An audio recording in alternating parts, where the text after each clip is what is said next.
Welcome back to another video from Gray House Consulting. Today, I'm going to be showing you how to reshape your identity in 4 simple steps.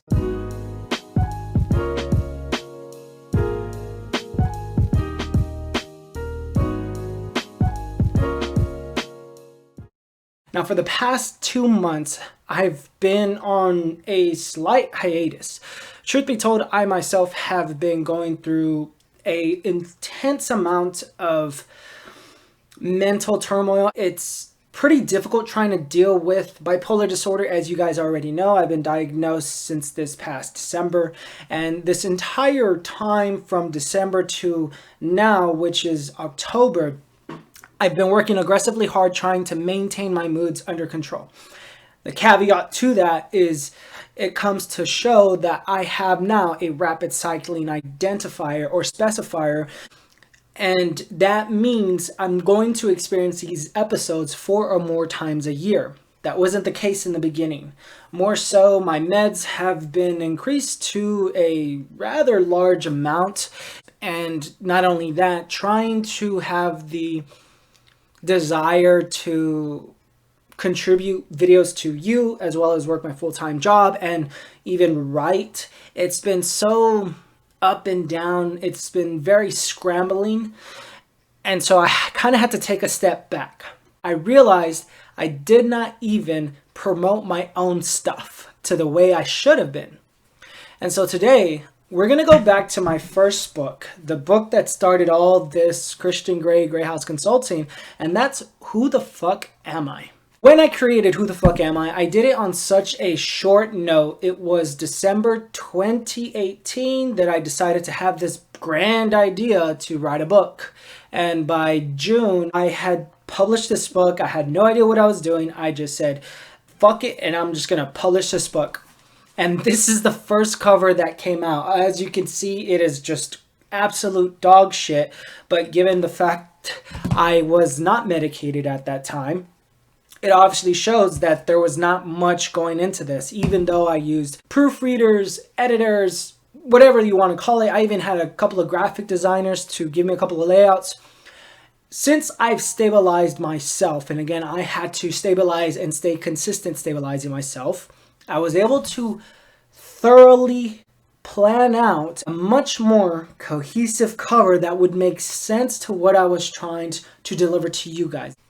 And when COVID-19 hit, I had this, again, grand idea to give more, but I did not have my mood stabilized until just recently.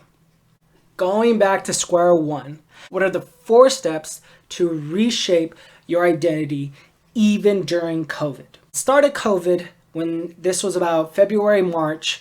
I was at a crossroad, and that crossroad was I was 260 pounds. I kind of had a plans to better myself for the year. The first thing I did was make myself a commitment to better my health. My health needed to get back on track. And when I say health, that also includes your mental health as well.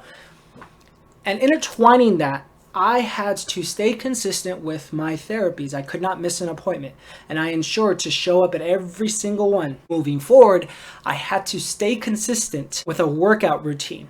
You can find the link somewhere down in the description or in this box where I will give you the COVID-19 fitness plan. Everything that I've done, it's been in home. I actually have gotten rid of my gym membership because I realized I work better at home than I do at the gym, and I prefer my privacy. And what I did was working out 3 to 4 times per week, abstaining as much as I could from alcohol, and focusing on eating correct in a caloric deficit. So improving my physical health and decency in my mental state to stabilize my mood, considering I'd have to take medication, that is the first step that I did.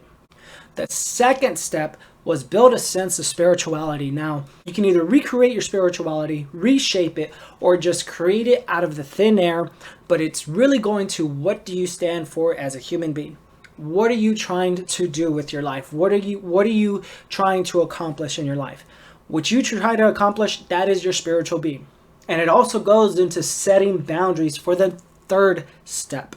The third step is building a solid network. Now, a solid network can mean anything. It could be your personal life or it could be your professional life. When it comes to both, you have to set boundaries in your sense of spirituality. So when it comes to your spirituality, meaning what you're willing to contribute and what you're willing to get back, because of course everybody's got to eat while you're building your network, your environment is destiny. Right now, with COVID-19, everybody's been secluded to focus on telecommunication. On contrast, it's also showed how much people really don't communicate with each other and how much we truly rely on the tonality as well as the nonverbal communication. Because when you look at it, I can interpret a text so many ways, but when someone's present in the room, I can look at their tonality, their nonverbal communication, and the words they're actually saying. So put that in mind. And the last thing you need to do is secure your finances.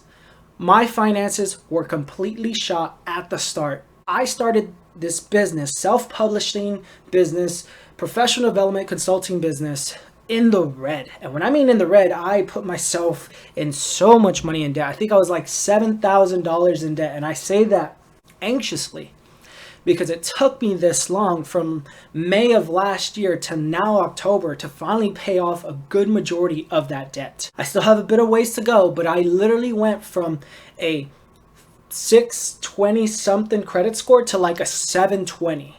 And that was because when my tax return came in, my income tax, whatever you want to call it, and then that stimulus check came in, I used that to pay off my debts as much as I could. And I started pulling back from my credit card spending because I realized unmedicated, unstabilized, why I was just swiping my card for stuff that did not make no sense. When I do get very hypomanic, elevated manic, that kind of tends to push limits. And that's where I've had to develop mindfulness, staying consistent with my therapies and learning cognizance, because I realize, oh, I'm trying to spend because I'm manic or hypomanic or elevated, what have you. But that can only go back if you maintain good physical health, you dedicate yourself to maintain a good, solid mental state of mind, no matter how tough life is, because life doesn't give a shit about your circumstances. Then when you build your spirituality and you know what you stand for, and you create a network, an environment of people who have the same mindset to get to your goals, and you help them get to theirs, that is where your time invested and your finances will finally come into play, because everything is ideally stabilized. In the end, all of it is controlled chaos, because even just these past few months, I had to move out of my old place. I had to deal with the slumlord. I had to deal with a manic episode. I had to deal with an increase of meds.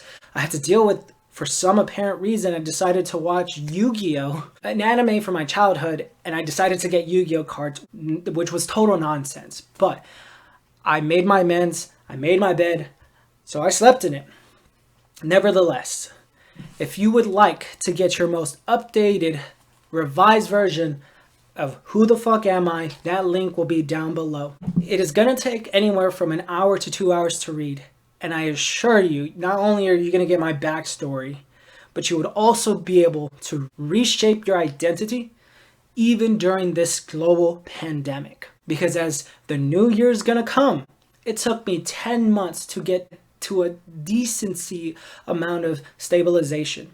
10 months. Did it happen in one day? Did it happen in 3 weeks? It didn't happen in 4 months. 10 months. But I still have goals I need to accomplish. So if you want to reshape your identity now and get a good solid start into the upcoming year, check out Who the Fuck Am I? I assure you, you won't regret it. It is, and I assure you, it is the most informal, casual read you'll ever read. But hey, what can you do?